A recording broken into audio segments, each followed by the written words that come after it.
네, 오늘 화제가 되고 있는 이슈를 통해서 투자 전략 세워보도록 하겠습니다. 오늘장 피셜 시간인데요.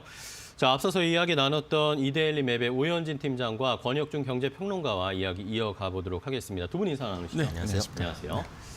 자, 오늘은 살펴봐야 될 것이 역시 삼성 이야기를 할 수밖에 없겠습니다. 어제도 살짝 이 시간에 이야기를 하긴 했는데 어제는 설마 구속되겠느냐, 집행유예 나오지 않을까, 네. 그러면 큰 문제 없을 것이다, 이런 이야기를 해드렸는데 하루 만에 완전히 바뀌었습니다. 그렇기 때문에 개인 투자자분들이 지금 삼성전자뿐만 아니라 삼성그룹주들을 가지고 계신 분들이 궁금증이 너무 많으시거든요. 그래서 삼성전자를 시작으로 해서 삼성그룹 관련 종목들을 한번 쭉 정리를 좀 해보도록 할게요. 자, 일단은 권혁중 평론가와 함께 이야기를 나눠보겠는데 2년 6개월 실형을 선고받은 것은 이제 다 아는 팩트입니다. 자, 이것에 따라서 그러면 이제 삼성그룹 내에서 어떤 영향이 있을지를 좀 미리 좀 생각을 해봐야 될 것 같아요. 그러니까 먼저 주가 먼저 보면은 아마 그 이정부 회장이 구속되기 전에 사실 많은 개인 투자자분들이 이제는 이정부 회장이 만약에 구속이 될 경우 네. 어떻게 될 것인가에 대한 논란이 좀 있었죠. 이슈들이 있었는데 거기서 많이 나왔던 내용이 그런 거였어요. 오히려 구속되면 주가가 오른다더라.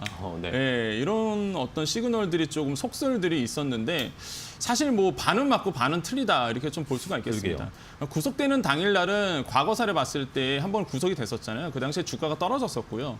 근데 이제는 거래일 8일 만에 다시 반등한 부분이 있었거든요. 근데 문제가 뭐냐면 그 거래일 8일 만에 반등했을 때 그 기간 동안 정말 개미들이 많이 우리 개인 투자자분께서 굉장히 힘들어하셨습니다. 그러니까 아마 이번에도 제가 보기에는 좀 힘들 것 같다, 굉장히 힘들어질 것 같다는 생각이 드는데 아무래도 그 전에 이제 형을 사셨기 때문에 이제는 앞으로 한 1년 정도로 더 사셔야 됩니다. 지금 이정부 회장 같은 경우에는 그럼 만약에 계속적으로 구속이 된 그 1년 가운데서 과연 삼성전자가 계획대로 투자를 할 것인가?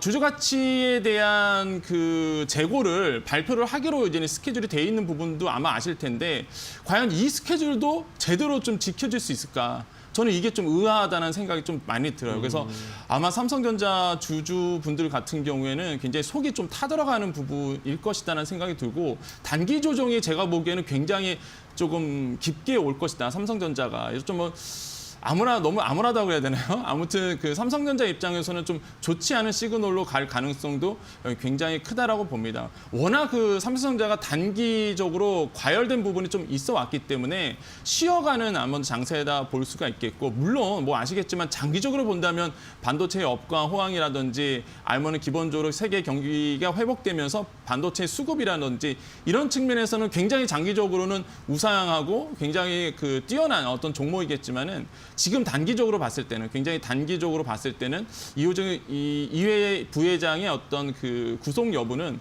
아무래도 악재로 단기적으로 깊게 좀 작용할 가능성, 과거와 좀 다르게 과거에 오히려 오르는 것보단 단기적으로 좀 깊게 작용할 가능성은 제가 보기에는 좀 있다라고 좀 생각을 해봅니다. 네. 자, 권혁중 평론가께서는 일단은 주가에 어느 정도 단기적으로 영향을 줄 것이다라는 의견이셨고, 그럼 오현진 팀장님께 여쭤볼게요. 그러면 실제로 가지고 계신 분들 이거 어떻게 해야 됩니까? 사실 지난주에 9만 원대에도 매수하신 분들이 굉장히 많아요. 그렇기 때문에 이런 분들은 어떻게 대응을 해야 될지, 아니면 또 일각에서는 오히려 그럼 내가 삼성전자 못 사면 지금 정도의 매수를 해도 괜찮지 않을까? 이런 이야기 하시는 분들도 계세요. 지금 삼성전자에 대한 판단은 이제 투자 성향에 따라서 조금 나뉘실 것 같아요. 네. 그러니까 타이밍을 만약에 노려서 매수를 해서 난 짧은 시간 내에 수익을 내고 싶은 투자자다라고 한다면 지금 삼성전자를 매수하기는 조금 어렵겠죠. 그래서 기존에 매수하셨던 분들도 지금 비중 축소라든지 매도로 대응하시는 게 맞다라고 보고요. 다만 이제 나 같은 경우에는 좀 중장기적인 성향이다. 1년, 2년, 3년 혹은 그 이상까지도 이제 종목을 보유해 나가면서 편안하게 수익을 내고 싶다라고 하시는 분들이시라면 지금은 그냥 보유하셔도 될 것 같고, 신규 분할 매수도 저는 가능하다 이렇게 이제 보고 있습니다. 그러니까 결국은 단기적으로는 조정 가능성이 말씀해 주신 대로 높다 이렇게 보고 있고요. 네, 중장기적으로는 결국은 정고점을 돌파할 수 있는 힘은 있다 이렇게 보고 있으니까 투자 기간의 문제라고 보고 있고요.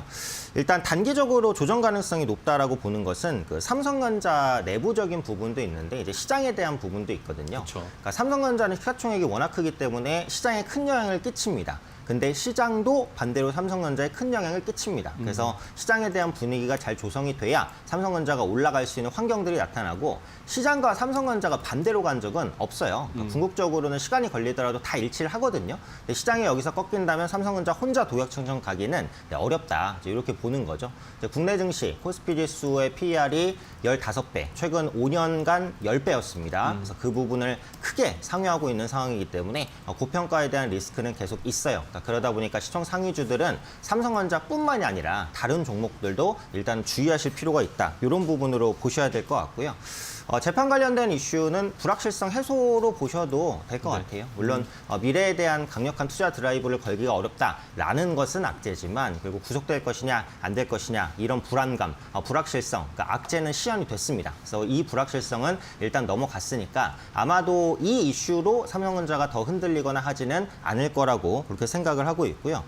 또 한 가지는 그 개인 투자자분들의 그 국내 증시 순매수 강도가 약간 약화가 됐습니다. 결국은 삼성전자를 끌어올린 수급이 개인 투자자분들의 수급이에요. 그러니까 개인의 수급이 삼성전자로 계속 몰려야 삼성전자가 꾸준하게 우상향을 보일 수 있는데 요즘에 보면은 시장 수급의 패턴이 외국인으로 넘어갔죠. 그러니까 외국인이 사면 증시가 반등하고 외국인이 팔면 빠집니다. 예전에 아니었어요. 뭐 지지난주 같은 경우만 해도 기관 외국인이 아무리 팔아도 개인이 사면 지수가 올라갔어요. 근데 최근에는 바뀌었단 말이에요. 이걸 뭘 의미하냐? 예전에는 이제 개인 투자분들께서 증시 상승에 대한 강력한 믿음을 가지고 현재가로 주식을 막 매수하셨다면 최근에는 신규로 들어오시는 분들도 현재가가 아니라 지정가로 밑에다가 걸어두신다는 거거든요. 그러다 보니까 주식을 매도할 때 개인이 매수되고 지수나 주가는 빠지는 이런 흐름들이 발생한다라는 겁니다. 네. 결국은 삼성전자가 재반등을 시도하려면 개인 투자자분들께서 조금 더 적극적인 마인드로 시장에 들어오셔야 되는데 이전보다는 믿음이 조금 흔들렸죠. 그리고 투자자 예탁금 추이를 보면 거의 75조 정도까지 이제 급등을 했다가 물론 최근도 높은 수준인데 약간 이제 하락하는 그런 모습들이 나타나요. 그래서 앞으로 삼성전자의 주가를 예측을 하시려면 개인 투자자의 수급이 살아나는지 그다음에 투자자 예탁금 규모가 다시 올라가는지 이런 부분들을 좀 꼼꼼히 보셔야 되지 않을까 생각됩니다. 네. 자, 삼성전자가 일단 뭐 어제 이재용 부회장의 악재가 있기는 했지만 뭐 사실 뭐 그런 이야기도 있잖아요. 이제 많이 올랐으니까 뭐 그걸 빌미로 또 하락하거나 차익 실현 매물이 나온 것도 있다라는 그런 이야기들도 있으니까요. 한번 시청자 여러분들 일단은 저희 삼성전자는 한번 정리를 해드렸고, 자 그렇다면 이제 삼성그룹 내 지배구조 개편이 이게 미뤄지고 뭔가 또 안개 속으로 빠져들 수밖에 없는 상황일 것 같습니다. 삼성물산, 삼성생명, 오늘 전체적으로 봤을 때 삼성그룹주들이 어제 하락을 좀 만회하고 있는데 말씀드린 삼성물산이나 생명 이렇게 지배구조와 관련된 종목들은 좋지 않거든요. 지배구조 개편은 이제 어떻게 될 거라고 보십니까? 그러니까 아무래도 지배구조 개편에 대해서는 스케줄대로 움직이지는 않을 것 같다는 생각을 합니다. 일단 오너 리스크가 작용을 하고 있거든요.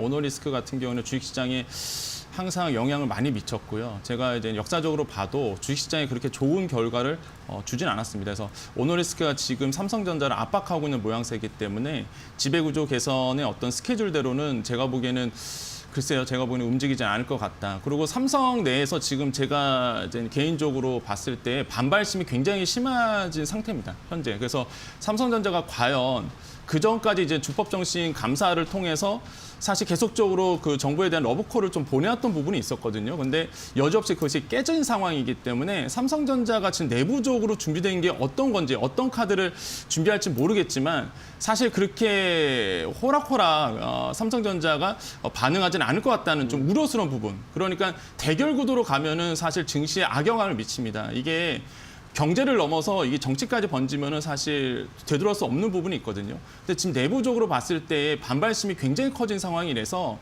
저는 뭐 주식을 떠나서 굉장히 경제에 좀 악영향을 미칠 가능성은 굉장히 크다. 이런 부분을 좀 조심하셔야 되겠다. 물론 주가와 동일하게 움직이지는 않습니다. 항상 이런 이슈들이. 하지만은 개인 투자자를 봤을 때의 이제 투자 심리에 이게 너무나 많은 영향을 미치기 때문에 개인 투자자분께서는 뭐 판다, 매수한다, 매도한다 이런 관점보다는 정확하게 이제는 전문가들 의견을 청취하신 다음에 네. 자기 투자 성향에 따라서 쫓아가시는 것이 맞겠다라고 말씀을 드리겠습니다. 네, 마지막으로 오현진 팀장님께 여쭤보면은 아까 말씀드렸지만 뭐 삼성, 물산, 생명, 전자 같은 경우에는 오늘도 주가가 좋지 않고 반면에 삼성전기, 삼성 SDI 이런 종목들 앞으로 성장성이 기대되는 회사나 종목들은 오늘은 또 좀 만회를 해주고 있습니다. 삼성그룹 내에서 투자 전략 어떻게 세우면 좋을까요? 네, 지금은 사실 삼성그룹주는 다 주의를 해야 된다라고 보고 있어요. 그러니까 미래 성장 동력이나 이런 부분에서는 두말할 나위 없이 좋습니다. 그래서 삼성전자의 비메모리 반도체 투자라든지 이런 부분도 미래 성장 동력으로 작용할 것이다라고 보고 있는데 어쨌든 지금은 가파르게 상승했다가 꺾이는 구간이기 때문에 추세상 조금 더 떨어질 수 있다. 이 정도 열어두시는 게 좋을 것 같고요. 제가 모아갈 수 있는 종목으로는 삼성물산을 그래도 좀 말씀을 드리고 싶은 게 네. 아무래도 이제 삼성그룹 지배구조의 정점에 있어요. 그런데 그거 치고는 아직은 좀 저평가됐다. 이런 생각은 있거든요. 그러니까 삼성물산이 가지고 있는 자체적인 사업 같은 경우에도 좀 개선될 가능성이 높다라고 보고 있고 지배구조 개편에 대한 속도는 좀 늦춰질 수밖에는 없습니다. 하지만 이전부터 삼성그룹이 이제 말했었던 뭐 배당 확대라든지 자사주 매입을 비롯한 주주 환원 정책 이런 부분에 대한 기대감은 삼성전자나 삼성물산 이런 종목에는 강하게 드라이브가 걸릴 수 있다라고 보고 있어요. 그래서 지금 당장은 아니더라도 향후 추후에 추가적인 좀 조정이 나올 때 삼성물산 같은 경우에는 좀 모아 가실 때 삼성전자처럼 장기 투자에 대한 매력이 있다라고 말씀드리고 싶습니다. 네. 자, 이렇게 오늘 삼성그룹 전체적으로 좀 정리를 해봤는데 일단은 단기적인 충격은 좀 피할 수 없겠지만 오히려 오현진 팀장님께서는 삼성물산 같은 건 떨어졌을 때 오히려 모아가는 전략도 역발상으로 좀 생각해 볼 수 있다라고 말씀을 해주셨으니까요. 한번 잘 참고해 보시기 바랍니다.